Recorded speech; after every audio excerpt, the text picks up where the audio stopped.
إن الحمد لله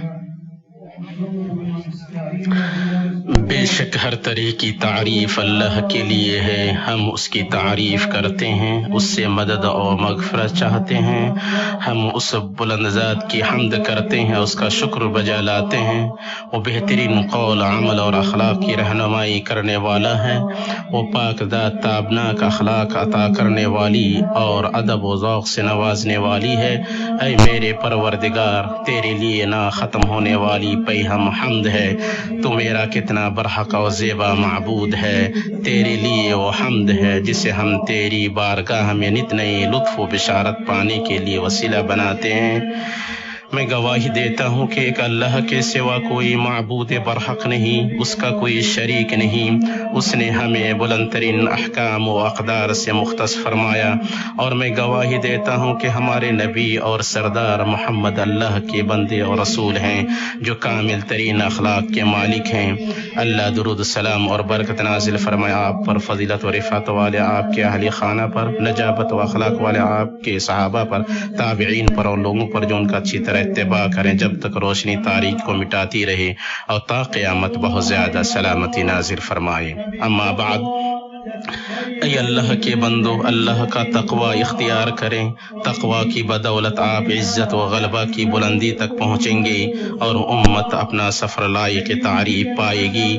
بغیر تقوی کے بلند خاندانی شرافت تمہیں کچھ بھی فائدہ نہیں دے گی، اس لیے اللہ سے ڈرو اور اس کا تقوی اختیار کرو۔ فخر حاصل کرنے کے لیے عزت کی جستجو کرو، کیونکہ اللہ کے نزدیک سب سے باعزت انسان سب سے زیادہ تقوی والا ہے۔ مسلمانوں، قوموں اور سماجوں کی ترقی کے اسباب اور عظمت و تہذیب قائم کرنے کی بنیادیں ایک بے حد اہمیت کے حامل مسئلے پر توجہ دینے میں پوشیدہ ہیں، جو مسئلہ تہذیبی تعمیر اور سماجی اصلاح کے سفر کی بنیاد ہے، اور وہ مسئلہ اخلاق و اقدار، معتبر آداب اور بلند و بالا ذوق کا مسئلہ ہے۔ کیونکہ اخلاق و اقدار ہر قوم میں اس کی عظمت کا عنوان، اس کی نیک بختی کی علامت، اس کی عزت کا تاج، اس کے غلبہ و اقتدار کا شعار اور اس کی فتح یابی اور قوت کا راز ہیں۔ اللہ تعالی نے فرمایا، اور آپ بے شک عظیم اخلاق پر فائز ہیں۔ شاعر کہتا ہے، اور یقیناً امتیں اس وقت تک ہیں جب تک اخلاق باقی ہیں، اور اگر اخلاق چلے گئے تو وہ بھی چلی گئیں، اور فرد و قوم کی درستی کا سبب اخلاق و اقدار ہیں۔ شاعر کا کہنا ہے، تمہارے معاملے کی درستگی اخلاق پر موقوف ہے، اس لیے تم اپنے نفس کو اخلاق کے ذریعے درست کرو کہ درست رہو گے، اور اخلاق کی کمزوری ایمان کی کمزوری کی نشانی ہے، اور جو ہی امت اپنے اخلاق میں مصیبت کا شکار ہوئی، اس نے اپنی ہلاکت کا اعلان کر دیا۔ اور جب امت اپنے اخلاق میں مصیبت کا شکار ہو تو تم اس پر ماتم و نوحہ کرو۔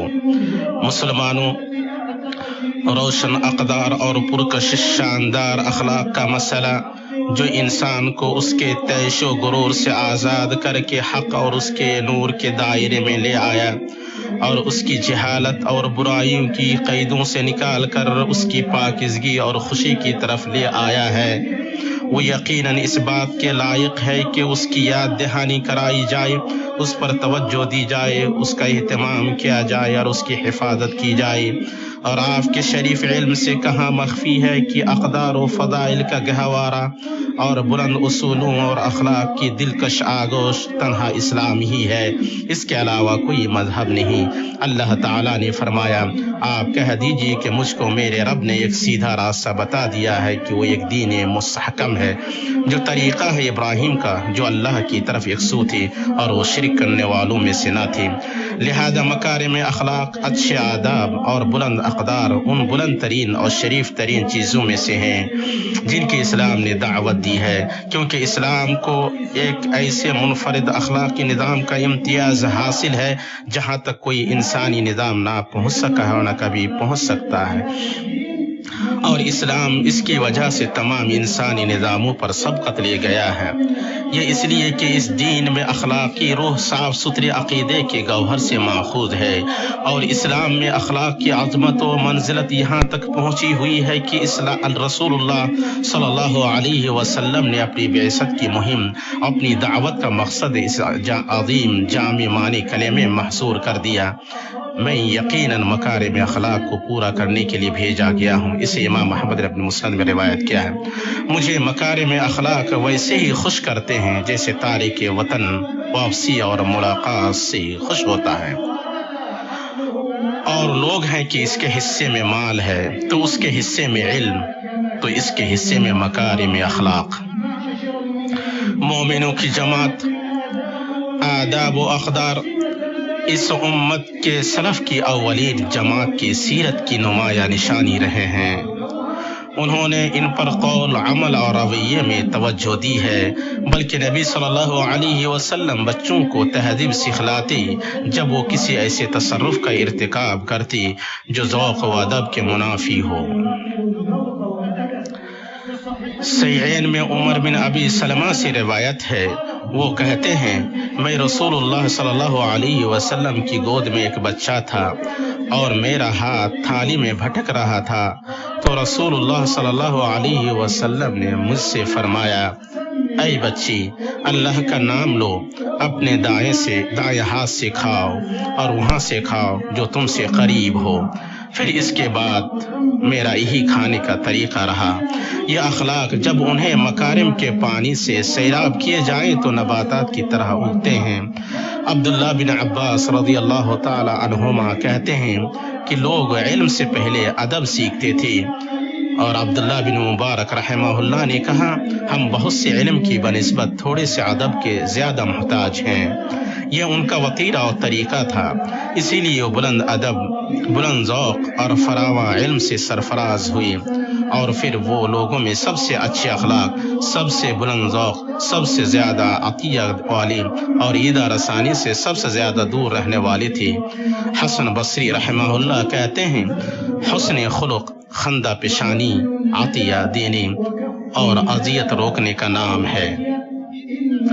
اے میرے پیارے بھائی، اخلاق ایک آسان چیز ہے اور وہ ہے خندہ چہرہ اور نرم زبان۔ فخر کی نشانیاں جن کا نور جلوہ گر ہوا اور وہ عرب و عجم کی زبانوں پر جاری ہوئیں۔ اللہ نے جسموں کے لیے دلوں کی صورت گری نہیں کی مگر صرف اس لیے کہ اخلاق اور فہم والوں کو بلندی عطا کرے۔ امت میں طاقت کا کون سا حصہ باقی رہ جائے گا اگر اس کے اخلاق کی جڑ اور اس کی امیدوں اور اقدار کی گھٹی کو زک پہنچے؟ سو جو لوگ رذائل کی طرف بھاگتے ہیں وہ یقیناً وہ لوگ ہیں جو اپنے سماجوں کے مضبوط کڑے کو توڑ رہے ہیں اور اپنی بلند امت کی رفعتوں کو پس کر رہے ہیں، اور آپ راستوں اور سڑکوں میں نہ ختم ہونے والا عجب دیکھتے رہتے ہیں۔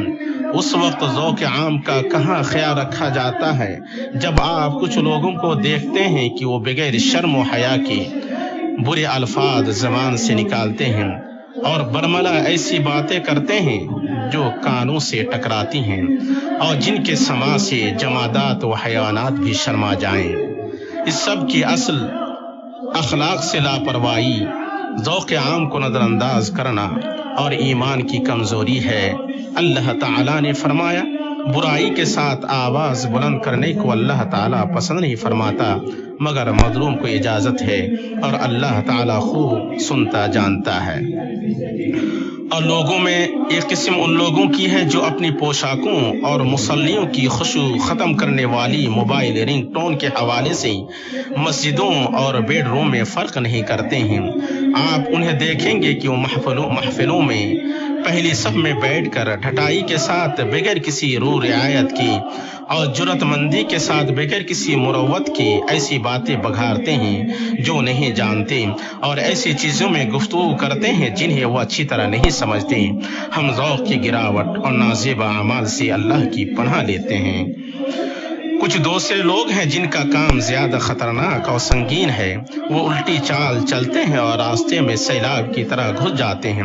وہ کتنا بدقسمت ہے جو ٹریفک نظاموں اور سلامتی کے ضوابط کی مخالفت کرے اور تیز رفتاری اور جلد بازی کے کندھے پر سوار ہو اور حال اور مستقبل میں اسے اس وبال کے انجام کا شعور تک نہ ہو۔ ان کے علاوہ کچھ لوگ ایسے ہیں جو بازاروں اور راستوں میں کوڑے کرکٹ اور کچرے پھینکتے ہیں اور نفس اور ذات کا تھوڑا سا بھی جائزہ نہیں لیتے۔ اولاد عدنان کے سردار محمد صلی اللہ علیہ وسلم سے ثابت ہے کہ ایمان کے 70 سے زائد شعبے ہیں، ان میں افضل ترین لا الہ الا اللہ کہنا ہے اور ادنا ترین راستے سے تکلیف دہ چیز کو ہٹانا ہے۔ اسے امام مسلم نے روایت کیا ہے۔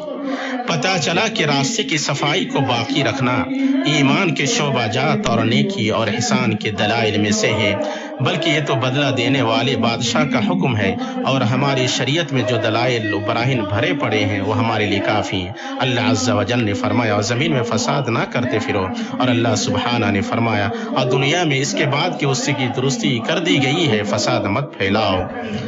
امام قرطبی رحمہ اللہ نے کہا، اللہ نے کم یا بیش درستی کے بعد ہر کم یا بیش فساد سے منع فرمایا ہے۔ تمہارے لیے کھیت ہیں، ان کے پھول، خوشبو اور بھینی بھینی ہوا ہے اور گنگنانے والی بلبل ہے، اور تمہارے گرد پانی چمکدار چاندی ہے اور تمہارے اوپر سورج چمکتا ہوا سونا ہے، سو تم اس کے اوپر اپنی عقل سے سمجھداری کے ساتھ چلو۔ کشتی کھینا اس شخص کے ہاتھ میں ہے جو سمجھداری سے کام لے۔ اور بعض سماجی رابطے کی ویب سائٹوں اور انٹرنیٹ میں جو افواہیں اور جھوٹ اور مغالطہ پر مشتمل باتیں پھیلائی جا رہی ہیں وہ صرف اور صرف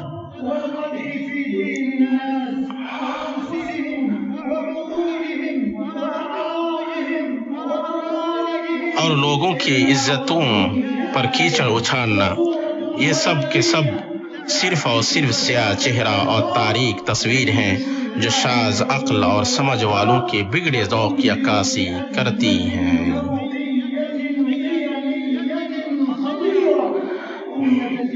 امت مسلمہ باہم پیوست منفرد سماجی تانا بانا ایک اصلاحی سوچ کا محتاج ہے، جس کا مقصد ذوق کو نکھارنا اور مہذب کرنا اور اسے دانش مندانہ شعور اور درست نظر کے مدارج تک پہنچانا ہو، تاکہ ہمارے حواس بلند ذوق اور ایسے پاک صاف ماحول سے لطف اندوز ہوں جن کے پھولوں سے نفس اور جن کی شادابی لمبے سائے اور صاف ہوا سے نظریں شادہ ہوں، اور جو شوق اور خوشی کو برانگیختہ کریں، جو سستی اور تکانوں کو دور کریں، جو نفسوں کو روشنی کی رونق اور اصلی اقدار کو پاکیزگی اور چمک کی دل فریبی عطا کریں، بلکہ وہ عطا کرنے والے خالق کی بڑائی بیان کرنے پر ابھاریں، اور پھر ہم اللہ کے حکم سے تفوق و کمال کے ٹیلوں پر براجمان ہوں گے اور اقتدار و عظمت کے اسباب سے سرفراز، اور اس وقت ہماری امت کو عالمی تہذیبی حاضری ہوگی اور ہر سائنسی اور علمی میدان میں سبقت حاصل ہوگی، اور یہ اللہ پر مشکل نہیں ہے۔ اللہ میرے لیے اور آپ کے لیے دونوں وحیوں میں برکت دے اور سید ثقلین کے طریقے سے مجھے اور آپ کو فائدہ پہنچائے۔ میں اپنی یہ بات کہہ رہا ہوں اور عظمت و جلال والے اللہ سے اپنے لیے، آپ کے لیے اور تمام مسلمانوں کے لیے ہر گناہ کی مغفرت طلب کرتا ہوں۔ آپ اس سے مغفرت طلب کریں اور اس کی بارگاہ میں توبہ کریں، بے شک میرا رب بڑا بخشنے والا مہربان ہے۔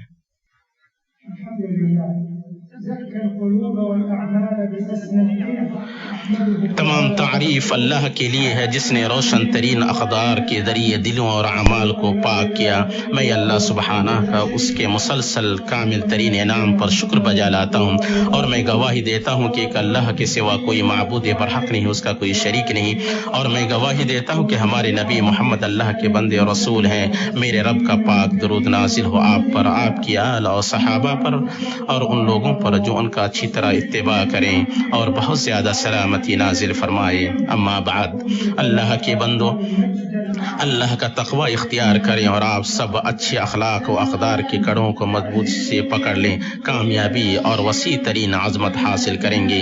ایمانی بھائیوں، امت کے چھوٹے افراد سے پہلے بڑے افراد کے درمیان اقدار کو مضبوط کرنا اور اخلاق کو بلند کرنا ضروری ہو گیا ہے اور اس کا وقت آ گیا ہے، اور یہ بھی ضروری ہو گیا ہے کہ اقدار کی حمایت کرنا فکر و روح میں شامل ہو، کاغذوں اور ہوا کے دوشوں پر نہ ہو۔ اقدار اور ذوق کی حمایت کرنا امت کو عظمت کی بلندیوں اور رفعت کے آسمانوں تک واپس لے جانے کا راستہ ہے، اور اسی لیے رعایا پر حکمران کی حکومت مصلحت سے جڑی ہوئی ہے کہ اصول کے تحت حکمران کے لیے روا ہے کہ وہ ذوق عام کی حفاظت کے لیے سخت قوانین بنائے، اور رعایا پر واجب ہے کہ وہ ایسی چیز میں باہم تعاون کرے اور ساتھ دے جس میں مفاد عامہ کی تکمیل ہو، اور ولی امر اور اصلاح کے سربراہ صبح و شام توفیق کی درستگی اور حفاظت ان کا شامل حال رہے کہ شاندار فیصلوں اور تابناک ہدایت جن کی خوشبو سے گوشے گوشے معطر ہو گئی اور غیرت مندوں کی روحیں شادہ ہو گئی،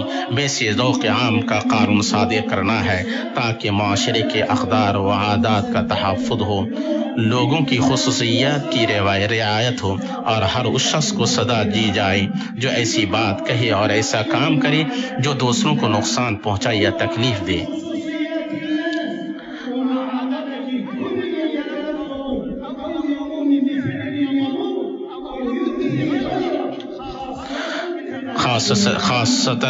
خصوصاً عام جگہوں میں یہ ملک حرمین شریفین وہ ہمیشہ محفوظ رہے، اس سبقت والے عمل کے ذریعے اخلاق و اقدار کا قانون بنا رہا ہے تاکہ اقدار و اذواق کو فروغ دیا جائے اور آداب و اخلاق کا تحفظ ہو۔ جس دن انسان کا ماحول بدلے گا اس کے مطابق انسان کے اخلاق کے بھی بدلیں گے۔ انسان کا ذکر اخلاق سے بلند ہوتا ہے اور اخلاق سے اسے دنیا میں فضیلت و توقیر حاصل ہوتی ہے۔ اتنی بات ہوئی اور آپ سب اللہ آپ پر رحم فرمائے اس ہستی پر درود و سلام پڑھیں جس کی قدر و منزلت دونوں جہاں میں بلند ہے، جو آل و صحابہ کے لحاظ سے مخلوق میں سب سے بہتر ہے۔ ایسا درود جس سے مشک و عطر کی خوشبو پھوٹی، جیسا کہ اللہ جل وعلا نے محکم تنزیل میں آپ کو حکم دیا ہے۔ اس نے فرمایا، بے شک اللہ اس کے فرشتے نبی پر درود بھیجتے ہیں، اے ایمان والو تم بھی ان پر درود بھیجو اور خوب سلام بھی پڑھتے رہا کرو۔ اور اللہ کے رسول صلی اللہ علیہ وسلم نے فرمایا، جو مجھ پر ایک بار درود پڑھے اللہ تعالیٰ اس پر 10 رحمت نازل فرمائے گا۔ اے میرے رب تو ہر وقت درود و سلام نازل فرما مشفع پر، اور ان کی خوشبو ہم میں پھیلا دی، ان کے روشن اہل خانہ اور صحابہ پر جنہوں نے نبی کے عہد کی حفاظت کی اور ان کی پوری فرما برداری کی۔ اے اللہ تو خلفاء راشدین ابو بکر عمر و عثمان و علی اور راضی ہو جا، اور تمام صحابہ سے اور تابعین سے راضی ہو جا، اور امہات مؤمنین سے راضی ہو جا، اور ان سے بھی راضی ہو جا جو ان کا اچھی طرح اتباع کرے، اور ان کے ساتھ ہم سے بھی راضی ہو جا یا اکرم الاکرمین۔ اے اللہ تو اسلام اور مسلمانوں کو غلبہ عطا فرما، اے اللہ تو اسلام اور مسلمانوں کو غلبہ عطا فرما۔ اے اللہ تو حق اور دین کے کلمہ کو سربلند فرما۔ اے اللہ تو ہمارے اور تمام مسلمانوں کے ملکوں کو امن و اطمینان کا گہوارہ بنا۔ اے اللہ تو ہمارے حکمرانوں کو سربراہوں کو توفیق دے، ان کی اصلاح فرما، ان کی حفاظت فرما۔ اے اللہ تو خادم حرم شریفین کو توفیق عطا فرما، ایسے کام کی جس میں جو تجھے پسند ہو، جو تو اس سے راضی ہو۔ اے اللہ تو انہیں نیک اور تقوی کے کام پر لگا دے۔ اے اللہ تو حق پر ان کی مدد فرما، ان کی تائید کر۔ اے اللہ تو انہیں ان کے ولی عہد اور ان کے بھائیوں کو توفیق دے، ایسے کام کی جس میں مسلمانوں کی عزت ہو، اسلام کی عزت ہو کا غلبہ ہو اور مسلمانوں کی صلاح ہو۔ اے اور اس کام کی توفیق جس میں شہروں اور بندوں کی بھلائی۔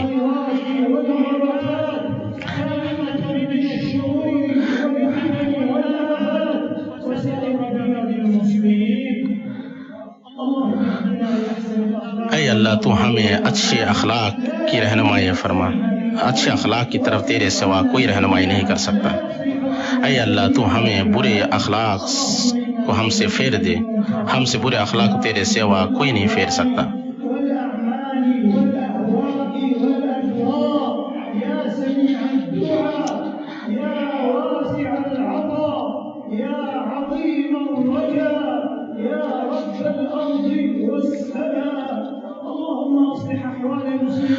اے اللہ تو تمام مسلمانوں کے حالات سدھار دے۔ اے اللہ تو ان کے خون کی حفاظت فرما۔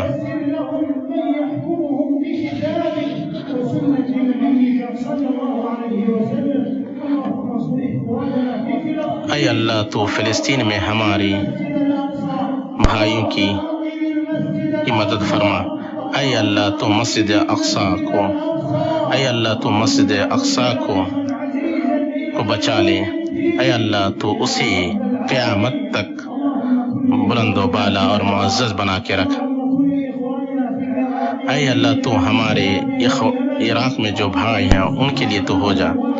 اے اللہ تو ان کے لیے امن و امان پھیلا دے، اور ہر جگہ مسلمانوں کے لیے تو امن و امان پھیلا دے۔ یا حی یا قیوم، اے اللہ تیری رحمت کے وسیلے سے تیری فریاد سے فریاد کرتے ہیں، تو سے مدد طلب کرتے ہیں۔ یا ذی الجلال والاکرام، اے اللہ تو الہ ہے، اللہ ہے، تیرے سوا کوئی معبود نہیں، تو بے نیاز ہے، ہم محتاج ہیں، تو ہم پر بارش نازل فرما، ہمارے لیے بارش نازل فرما۔ اے اللہ تو ہمیں مایوس نہ لوٹا، اے اللہ تو ہم پہ بارش نازل فرما، اے اللہ تو ہم پر بارش نازل فرما۔ اے اللہ ہم تجھ سے مغفرت طلب کرتے ہیں، تو بخشنے والا ہے، ہم پر موسلادھار بارش نازل فرما۔ اے اللہ ہم تجھ سے مغفرت طلب کرتے ہیں۔ اے اللہ تو حی قیوم ہے، اے اللہ تو ہمیں دنیا میں بھلائی عطا فرما، آخرت میں بھلائی عطا فرما، اور آگ کے عذاب سے ہمیں بچا لے۔ اے اللہ سرحدوں پر جو ہمارے سپاہی ہیں ان کی مدد فرما۔ اے اللہ تو ان کے شہداء کو قبول فرما، ان کے زخمیوں کو شفا دے، ان کے مریضوں کو شفا عطا فرما، اور انہیں صحیح سلامت غنیمت کے ساتھ فتح یاب لوٹا دے۔ یا ذی الجلال والاکرام، یا قوی یا عزیز، اے اللہ تو ہم سے قبول فرما، بے شک تو خوب سننے والا، جاننے والا، ہماری توبہ کو قبول فرما، تو توبہ کرنے والا، رحم کرنے والا، ہماری مغفرت پر ہمارے والدین اور ان کے والدین تمام مسلمان مردوں عورتوں کی، زندہ اور مردوں کی مغفرت فرما۔ آخر دعوان الحمدللہ رب العالمین۔